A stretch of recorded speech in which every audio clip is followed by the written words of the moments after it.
আমার তো বড় আফসোস লাগে যে আসলে আপনারা সবাই এখন হাত উঠাবেন। নবীজিকে স্বপ্নে দেখতে চান না? কে কে চান দেখি? মাশাআল্লাহ, নামান নামান। কিন্তু এটা বলবো না কয়জন দেখছেন হাত উঠান, এটা বলবো না, এটা তো তার পার্সোনাল ব্যাপার। আর নবীজিকে যে স্বপ্নে দেখছে তার ভাগ্য খুলে গেছে, এটা লিখা দেওয়া যায়।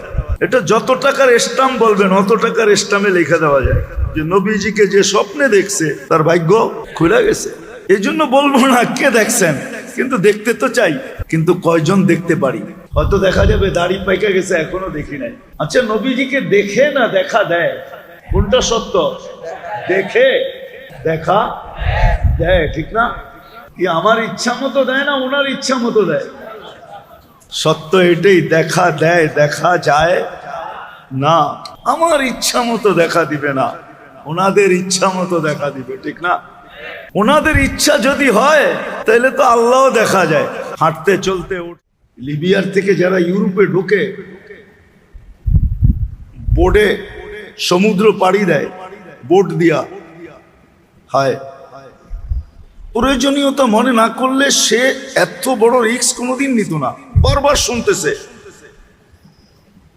ছোট ছোট তরিগুলা উল্টায়, সমুদ্রের ভিতরে কবর হয়ে যায়, চিরদিন তার লাশও খুঁজে পাওয়া যায় না।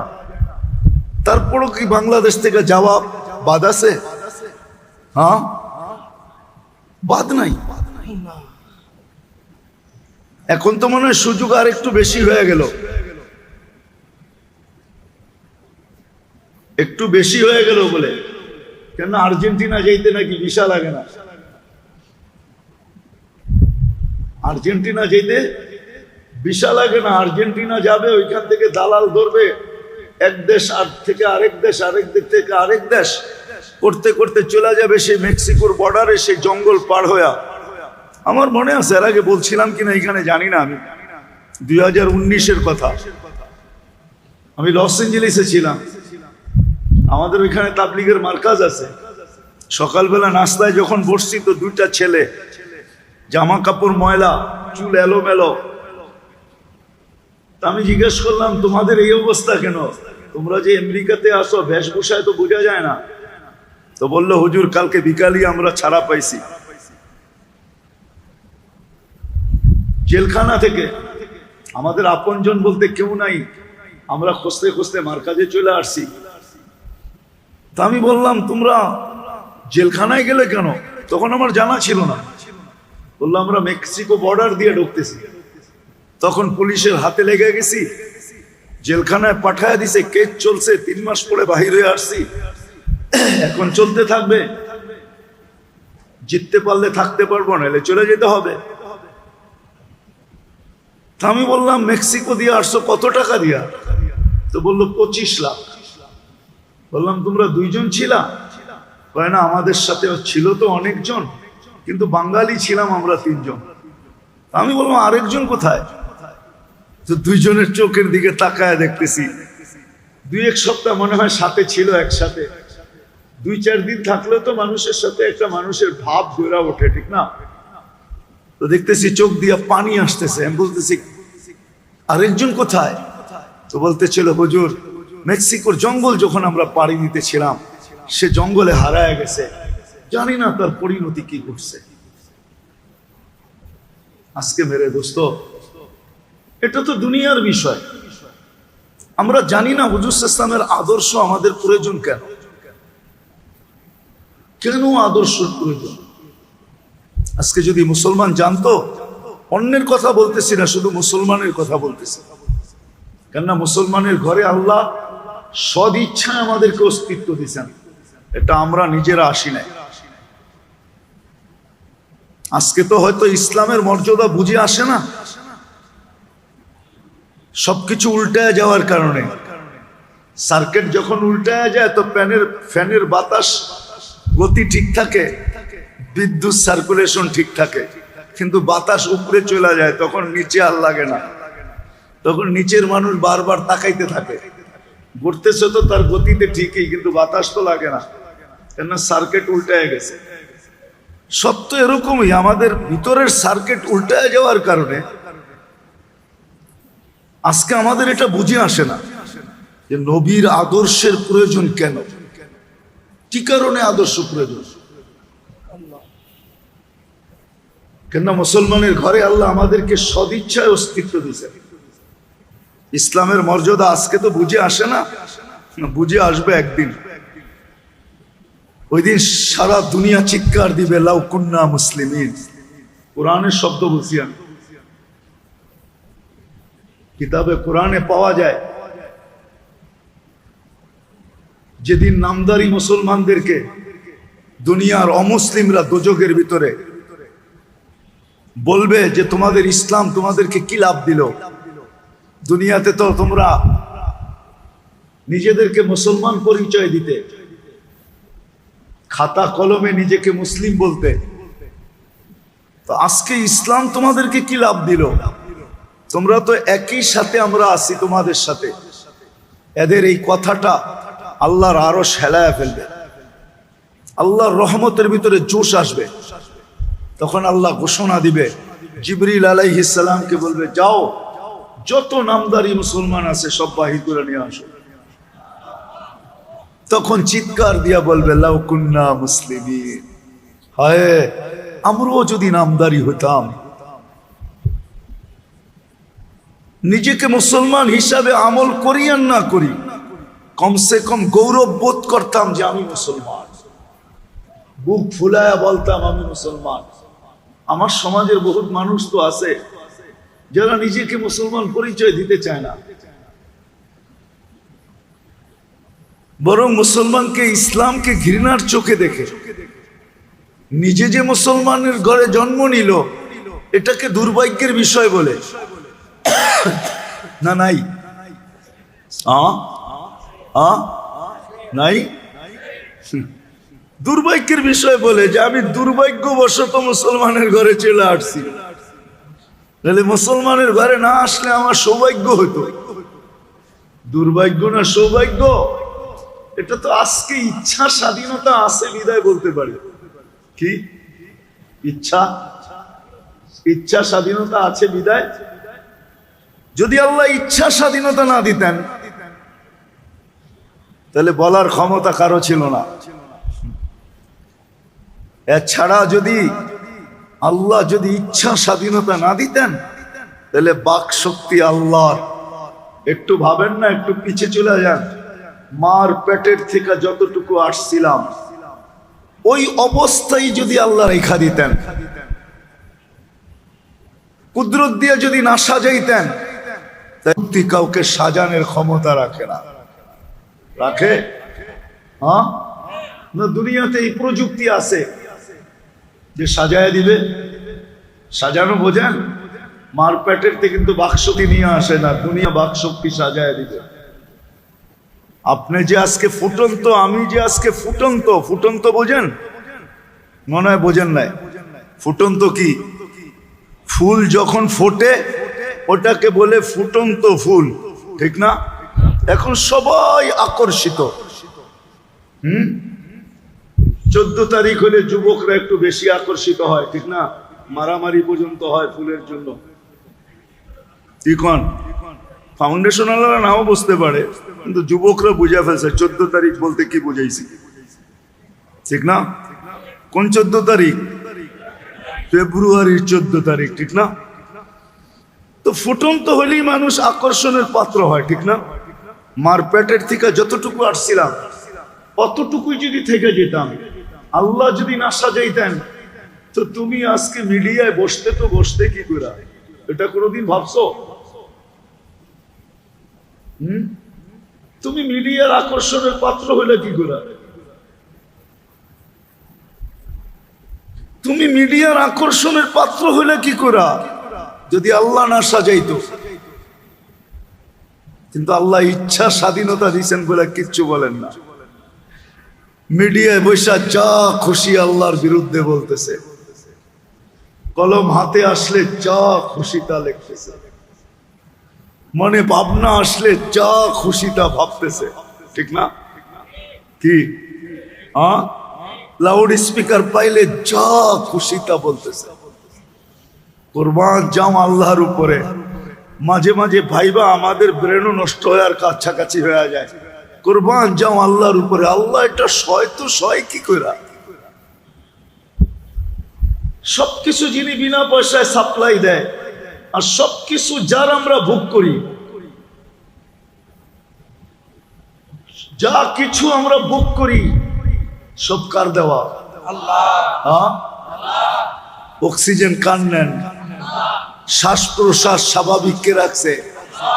হ্যাঁ, ডেলি সুস্থ রাখার জন্য 36 বার কিডনি ডায়ালিসিস কে করে? আমাদের কিডনি কিন্তু কুদরত দিয়া ডেলি 36 বার ডায়ালিসিস হয়। কতবার?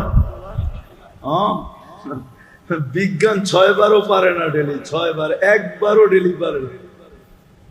অথচ আমরা তো খালি বলি বিজ্ঞান বিজ্ঞান বিজ্ঞান বিজ্ঞান বিজ্ঞান। ডেলি 36 বার ডায়ালিসিস করেন আল্লাহ কিডনিকে কুদরত দিয়া। এই যে সবকিছু আল্লাহর ভোগ করতেছি, তারপরও আল্লাহর বিরোধিতা। তো যেটা বুঝাইতেছিলাম, আল্লাহ সয় তো সয় কি করে? ভাবতে গেলে মাঝে মাঝে নিজেরও আজীব মনে হয়, আশ্চর্য মনে হয় যে আল্লাহ সয় কি করে? মানুষ তো 1 বার 2 বার 3 বার 10 বার সয়, 11 বার তো সয় না। বাপও যদি সন্তানকে 10 বার ডাকে আর 10 বারই যদি ঘাড় ব্যাকা করে, আমার মনে হয় না বাপের পায়ের রক্ত মাথায় উঠা ব্যতীত থাকবে। পায়ের রক্ত মাথায় উঠবে না? উঠবে না? না। অফিসের ঊর্ধ্ব কর্মকর্তা যদি নিম্ন কর্মকর্তাকে 10 বার ডাকে আর ও যদি ভ্রুক্ষেপই না করে, তাহলে দেখা যাবে যে চাকরি হাতের ফুটায়া দিয়া বাড়িতে পাঠায়া দিল। ঠিক না? কিন্তু আপনি ভাবছেন ডেলি বৎসরে আল্লাহ কতবার ডাকে? 1800 বার ডাকে বৎসরে। মাসে 150 বার ডাকে, ডেলি 5 বার ডাকে। কিন্তু কয়জন নামাজ পড়তে আসে? দোকান তো বাইতুল মুকাররমের নিচেই, ছাদ ফাললেই তো উপরে আসা যায়। ছাদ ফাড়ার তো দরকার নেই, সিঁড়ি তো চতুর্দিকে লাগানো আছে। ঠিক না? কয়জন বাইতুল মুকাররমের দোকানদারদের দোকানে জায়নামাজ পাওয়া যাবে যে আমি দোকান ছেড়া যাই তো যাই কি করে, না দোকানেই পড়া ফেলবো, জান। কিন্তু আল্লাহ সবর করতেছে। যা হোক, কথা অন্যদিকে চলে যেতেছে। প্রয়োজনীয়তা বুঝতে হবে যে রসুলের আদর্শের দরকার কেন, কি কারণে রসুলের আদর্শের দরকার। প্রয়োজনীয়তা যতক্ষণ না বোঝা হবে ততক্ষণ রসুলের আদর্শে। আমি তো সারা বাংলাদেশে ঘুরা দেখি, আজ পর্যন্ত একজন যুবক পাইলাম না। আমি বড় মজমায় জিজ্ঞাসা করি, কিন্তু আজ পর্যন্ত কেউ হাত তুলতে পারলো না যে আমি সেলুনে যায়া এই কথা বইলা জীবনে একবার চুল কাটছি যে আমার চুলটা আজকে আমার রসুলের আদর্শ মতে কেটে দিবে। মনে হয় এই মজমায় প্রশ্ন করলেও পাওয়া যাবে না। আলেম ওলামা বাদ দিয়া যে আমি সেলুনে গেছি আর সেলুনকে বলছি যে আজকে আমার চুলটা আমার রসুলের আদর্শ মতে কেটে দিবে। সে যদি বলে আমি জানি না, তো আমি ফোন নাম্বার তাকে দিয়ে ধরায়া দিছি যে আমি ফোন করে দিলাম, তুমি জিজ্ঞাসা করো আল্লাহ রসুলের চুলের আদর্শ কি, কোন আদর্শ মতে আমি চুল কাটবো, বলেন আমি ওইভাবে কেটে দিব। আর তাকে যদি প্রশ্ন করি তুমি কেন কাটতে চাও, সে বলবে আজ দেখা না হোক কাল তো দেখা হবে, না হবে না? আশা রাখেন তো? হ্যাঁ হ্যাঁ। আবার এটাও মনে রাখেন, ওনাকে বাইপাস করে যাওয়াও যাবে না। ওনাকে বাইপাস করে যাওয়াও আপনি বলবেন আমি আমার নেকের পাল্লা দিয়ে চলে যাব না, বাইপাস চলবে না। কেননা কিয়ামতের মাঠের রাজা উনি, কিয়ামতের মাঠের রাজা উনি।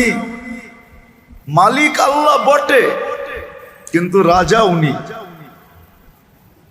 কেননা উনি যতক্ষণ পর্যন্ত না চাবেন, হিসাব কিতাব তো সবাই চাইতে থাকবে, নবীরও চাবে, রসুলরাও চাবে যে এই ভয়াবহতা অবস্থার ভিতর থেকে অতি তাড়াতাড়ি যা কিছু একটা হয়ে যাওয়ার হয়ে যাক, জান্নাত হইলে জান্নাত মিলা যাক, দোজক হইলে দোজক মিলা যাক, একটা ডিসাইড হোক। এই অবস্থায় কতক্ষণ ঝুলা থাকবো? যেন কিয়ামতের মাঠ তো কোনো সাধারণ স্টেডিয়াম না ঢাকা শহরের, ঠিক না? কি সাধারণ স্টেডিয়াম নাকি যেখানে নবীদের চিৎকার বাহির করে দিবে, রসুলদের চিৎকার বাহির করবে, উলুল আজমি মিনার রসুলদের চিৎকার বাহির করবে, 3 কিতাবদারি নবীরও চিৎকার বাহির হবে। আদম আলাইহিস সালাম থেকে নিয়ে ঈসা আলাইহিস সালাম পর্যন্ত প্রত্যেক নবী চিৎকার দিবে আর বলবে রব্বি নফসি নফসি, আমাকে বাঁচা। আল্লাহর রসুল তো দৃশ্য তুলে ধরছেন। আম্মাজান কিয়ামত সম্পর্কে আলোচনা করতেছিলেন, জানতে চাইতেছিলেন। আল্লাহ রসুল বলছে তোমাকে একটা দৃশ্য বলবো। তো বলছে ইয়া রাসূলুল্লাহ বলেন। বলছে কান্নি আনদুরু মুসা মুতালাফফিফুন বিউমুদিল আরশ, আমি যেন ওই দৃশ্য দেখতেছি যে মুসা আলাইহিস সালাম আরশের খুঁটি ধরে চিৎকার দিতেছে আর বলতেছে রব্বি লা আসআলুকা উম্মি, আজকে মাকে চাই না, ওয়ালা উখতি, আমার বোনকে চাই না, আসআলুকা নফসি, আমাকে বাঁচা। অথচ কলিমুল্লাহ। ওই দিন যে বাদশাহ সবাই চাইতে থাকবে হিসাব কিতাব হোক, কিন্তু জানি না দুনিয়া মানবে কি মানবে না আমার কথা। এখানে অনেক ওলামাদের চেহারা দেখা যায়, এরা মানবে কি মানবে না এটাও জানি না, আবার ফাউন্ডেশন মানবে কি এটাও জানি না, কিন্তু বইলেই ফেলি দুনিয়া চাবে হিসাব কিতাব হয়ে যাক, কিন্তু মনে হয় রব্বে কায়নাত চাবে, তাকায় থাকবে আর চাইতে থাকবে যে বন্ধু যখন চাবে তখন হবে, আর আগে হবে না। বন্ধু চাইলে হবে, বন্ধুর সেজদার অপেক্ষায় থাকবে, বন্ধুর হাত উঠানোর অপেক্ষায় থাকবে, বন্ধুর ঠোঁট খোলার অপেক্ষায় থাকবে, বন্ধুর ইচ্ছার অপেক্ষায় থাকবে যে বন্ধু কখন ইচ্ছা করবে। সেজদায় পড়তে দেরি, উপর থেকে আওয়াজ আসতে দেরি হবে না, ইরফা রাসা, উঠান মাথা নামতেছি, উঠান মাথা নামতেছি। শুধু এই নামতেছি এতটুক বলে নামবেন না, বলবেন উঠান মাথা সালতো তা শাফি তুসাফা, আজকে রাজত্ব তো আপনার, যা চাবেন, যাকে চাবেন, যতগুলা চাবেন আমি দিতে থাকবো। সুপারিশ যার জন্য করবেন, যতজনের জন্য করবেন, যেমন ব্যক্তির জন্য করবেন, আমি মঞ্জুর করতে থাকবো। তাহলে বলে ওগুলো রাজা উনি, মালিক আল্লাহ, কিন্তু রাজা মোহাম্মদুর রাসূলুল্লাহ। তো যেটা বুঝাইতেছিলাম ওই দিন, বাইপাস করে যাওয়ার কোনো ক্ষমতা কারো নাই, কেউ যেতে পারবে না বাইপাস করে। তো যেটা বলতেছিলাম, দেখা আজকে হোক আর না হোক, আমার তো বড় আফসোস লাগে যে আসলে আপনারা সবাই এখন হাত উঠাবেন। নবীজিকে স্বপ্নে দেখতে চান না? কে কে চান দেখি? মাশাআল্লাহ, নামান। কিন্তু এটা বলবো না কয়জন দেখছেন হাত উঠান, এটা বলবো না, এটা তো তার পার্সোনাল ব্যাপার। আর নবীজিকে যে স্বপ্নে দেখছে তার ভাগ্য খুলে গেছে, এটা লিখা দেওয়া যায়। হ্যাঁ, এটা যত টাকার স্টাম্প বলবেন অত টাকার স্টাম্পে লিখে দেওয়া যায় যে নবীজিকে যে স্বপ্নে দেখছে তার ভাগ্য কি খুলে গেছে। এই জন্য বলবো না কে দেখছেন, কিন্তু দেখতে তো চাই, কিন্তু কয়জন দেখতে পারি। হয়তো দেখা যাবে দাড়ি পাইকা গেছে, এখনো দেখি নাই। আচ্ছা, নবীজিকে দেখে না দেখা দেয়, কোনটা সত্য? দেখে দেখা দেয়, ঠিক না? হ্যাঁ, কি আমার ইচ্ছা মতো দেয় না ওনার ইচ্ছা মতো দেয়? হ্যাঁ, সত্য এটাই, দেখা দেয়, দেখা যায় না। আমার ইচ্ছা মতো দেখা দিবে না, ওনাদের ইচ্ছা মতো দেখা দিবে, ঠিক না? হ্যাঁ, কি ওনাদের ইচ্ছা যদি হয় তাহলে তো আল্লাহও দেখা যায়, ঠিক না? হাঁটতে চলতে উঠতে বসতে